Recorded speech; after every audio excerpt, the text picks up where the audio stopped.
Varanda va Zimbabwe, mamukasezvi.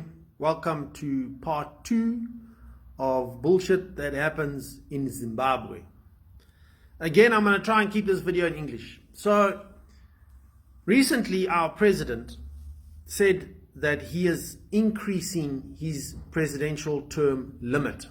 So, in Zimbabwe, there was supposed to be elections in 2028, which was his second term finalized, which means, according to the constitution, he should step down and a new person is chosen. However, they have manipulated the constitution to state that he has now extended his office to 2030, and he signed it last week. Therefore, elections are null and void in 2028, and we will have possible elections in 2030 unless there are more changes to the constitution. Now, the constitution of Zimbabwe is very clear. If you want to change term limits, two things. Number one, you need a referendum, amongst other processes. And number two, the benefits of extending a term limit cannot apply to the incumbent. In other words, the president that is there when the term limits are extended cannot be the beneficiary of the term limit extension. In other words, he still needs to leave. Now, these have been totally ignored, and the president has done this. They have signed it, it's done. Now imagine breaking the constitution so blatantly and clearly. What makes this situation even funnier is the reason behind them doing it. So him and his Ben 10 stooges have said that they needed to break the constitution, to change it, they call it, we call it breaking, to break the constitution in order for him to continue doing such a wonderful job and needing to see through projects that he has initiated and wants to see them through to completion. Now, if there was such a joke, it would actually be so funny, it would be so sad at the same time. There is no other country possibly on this planet that is badly run or worse run than Zimbabwe. A president who resides over 80% unemployment says that he is doing a good job and wants to extend his limits.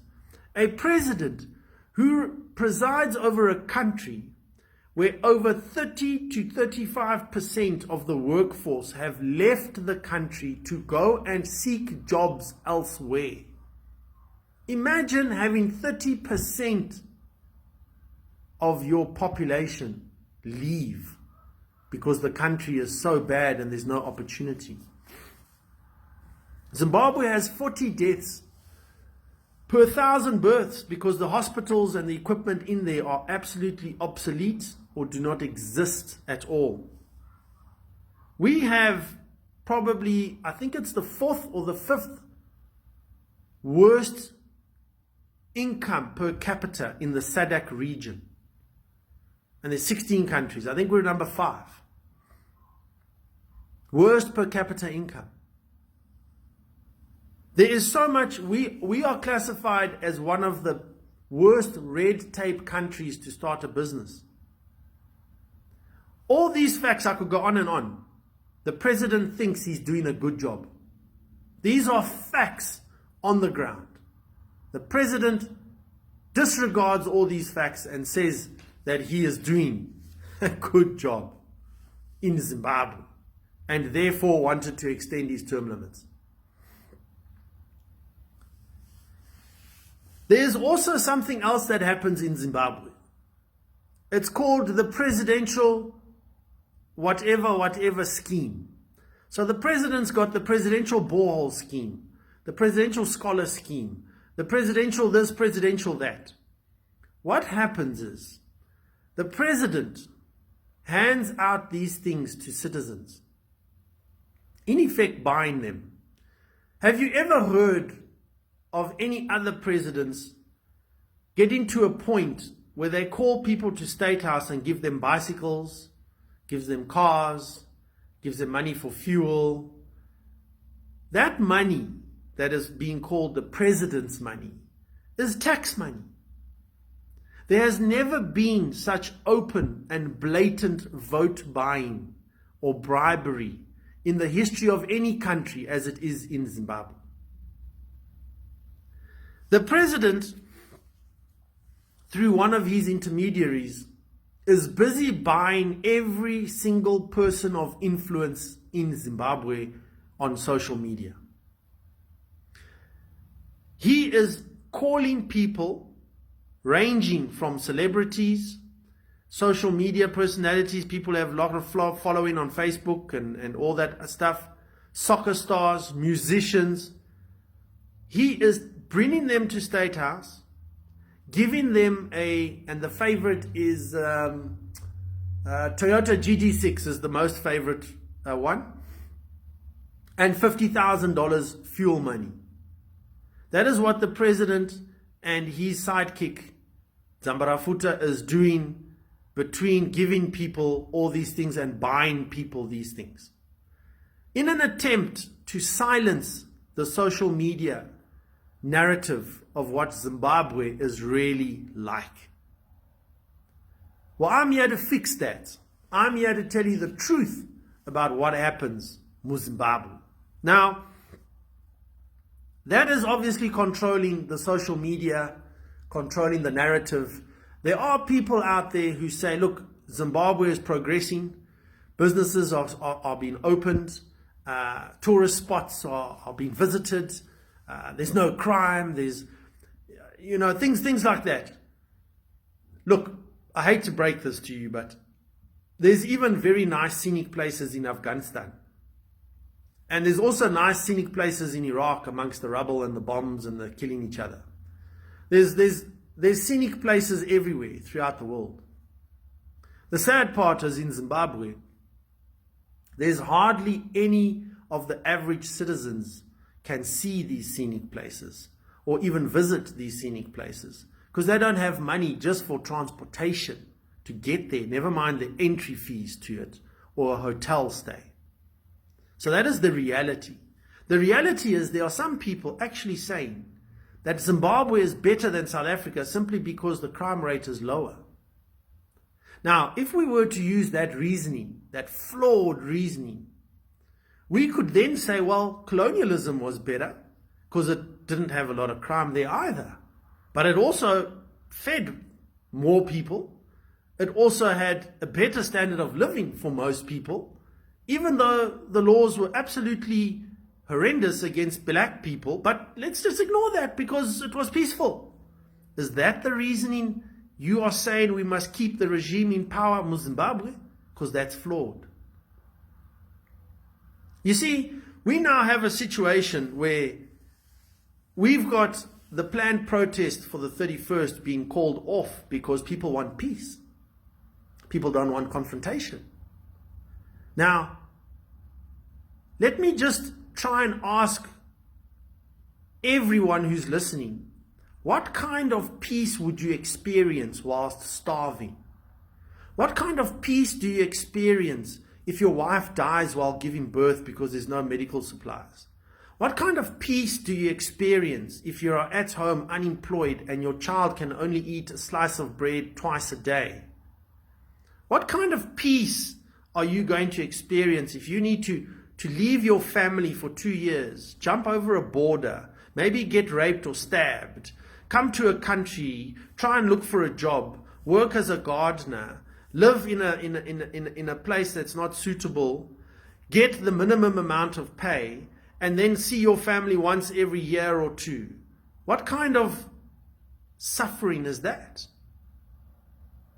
So are we saying for the sake of peace, we must allow regimes to exist?